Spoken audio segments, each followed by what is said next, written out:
Hey, what's going on, guys? It's the Heart Pirates TCG here, and since you guys really liked the last masterclass I did on life manipulation and how to save a life, I figured I'll make another video going over how to deal with characters on the board. Now, just like my last video, this is going to be dealing with characters in a vacuum, and this is not always exactly how you should play every single turn, but it is generally the best way to deal with characters. Real quick, I just want to shout out my Patreon people. Thank you guys so much for supporting me and making this awesome journey through YouTube possible. So, I really appreciate you guys. All right, let me start out the video by just going over some general stuff.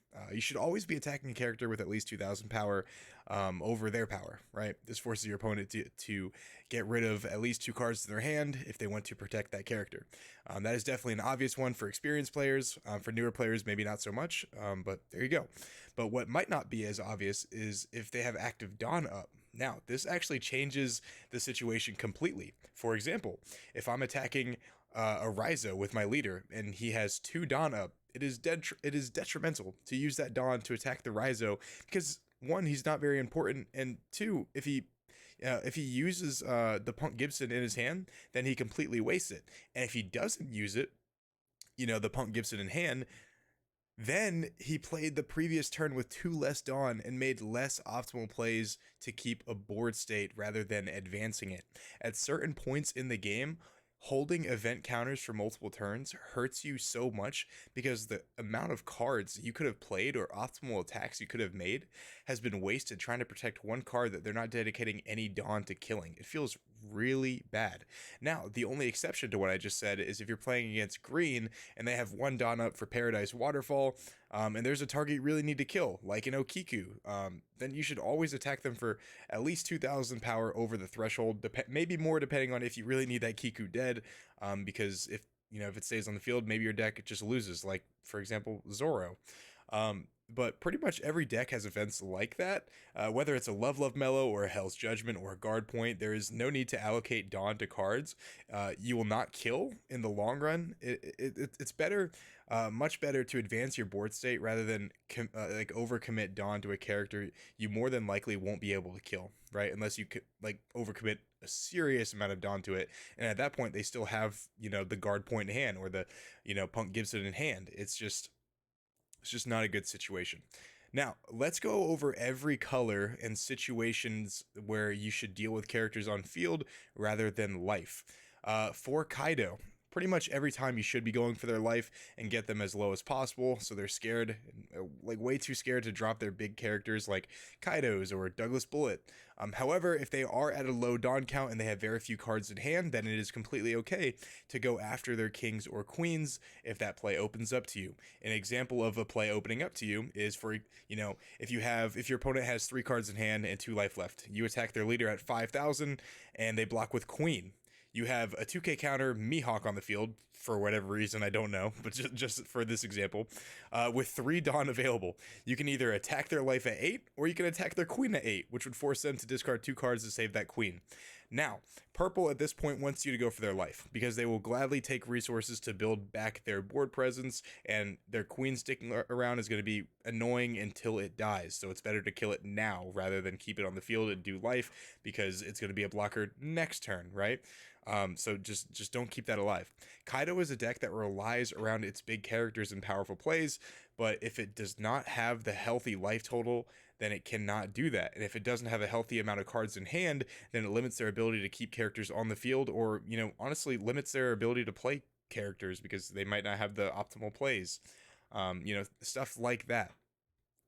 Now, it is slightly different for Magellan, because if you go after their Magellans too early, then you'll never be able to get to that, the curve that you need to combat their board. However, if you deal with their board too late, then you're at an uphill battle, which you probably won't recover from. Dealing with Magellan is easier than it looks. The way you think about it is if you can ignore their Magellans until you reach 10 Dawn, then that's great. It won't matter at all. They're Dawn -2. If your deck has no good stall tactics, though, it gets a little tricky. I would wait until you can drop a character of, importance to your strategy, like a 7-drop Kid or a Rush Luffy, and deal with their characters then. It's much harder for them to defend them that way.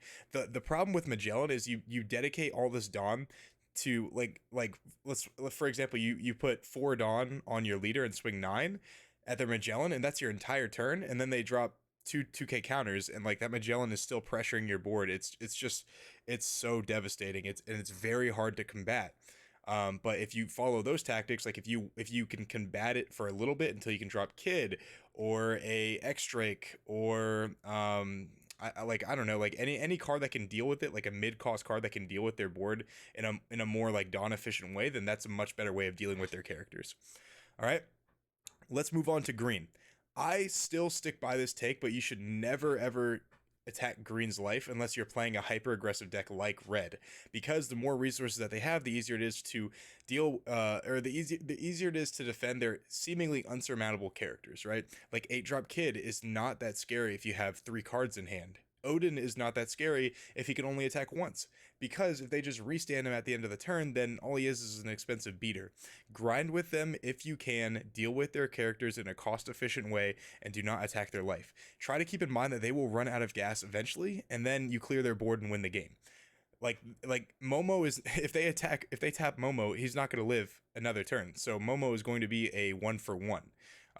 Like and that's kind of how you look at it. All right.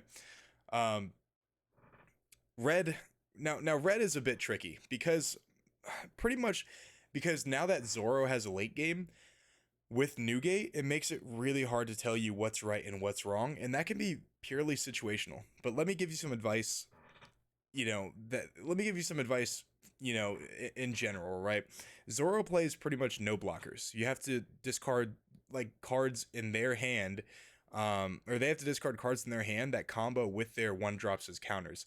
So definitely deal with their characters when they tap them, but you should always be dealing damage as well. You can't starve resources from Zoro anymore, because when Newgate comes down, then it moves to the end game, and you will lose that grind almost every time unless you have access to your own Newgate. And then who knows? It just depends on counters in hand at that point.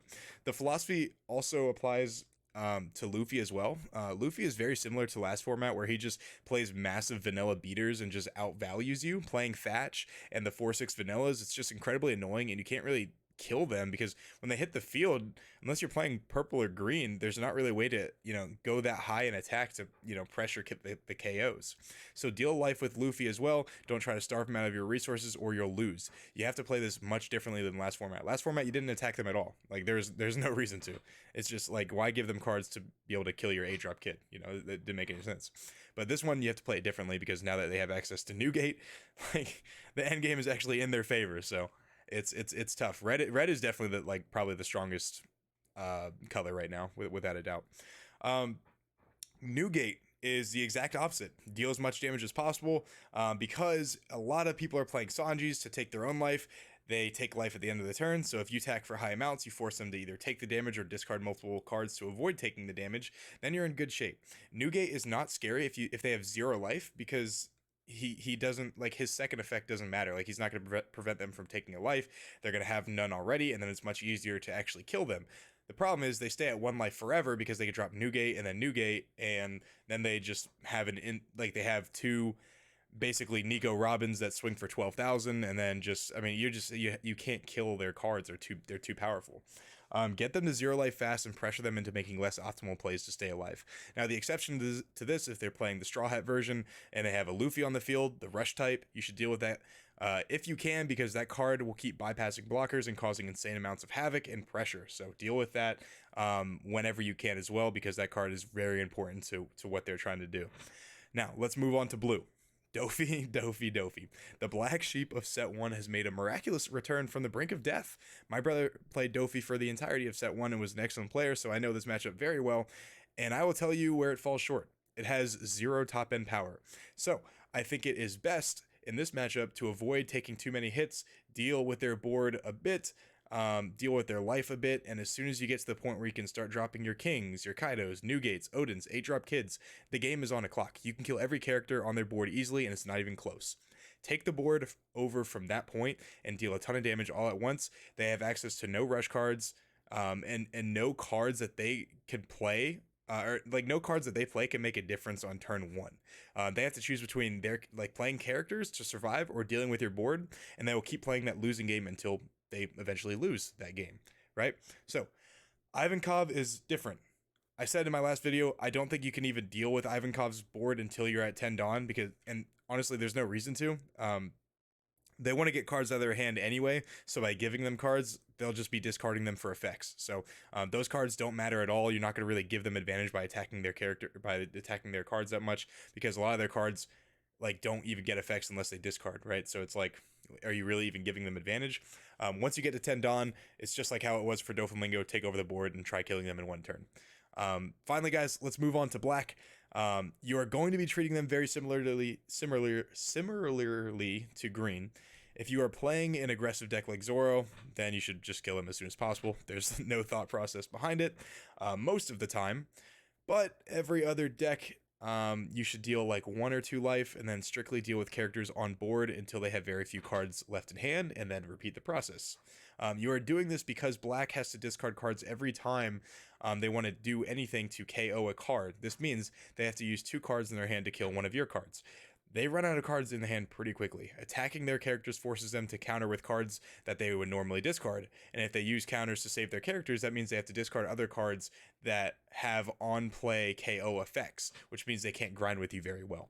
I hope that makes sense. Sometimes I talk really fast when I get excited about learning stuff. I know I'm a nerd. Z is a little different. Just because if they have a healthy life count when 10 cost Kuzan hits the field, the game is over. The reason being is Z has the leader ability to innately just take over the game with no cards in hand needed. It has access to Dawn minus cards that do not make you go nearly as minus as discarding cards, believe it or not.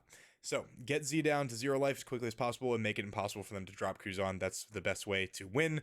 And you know, for the strategy to like be pretty much null and void. Just rush them down and pressure them as soon as humanly possible. All right.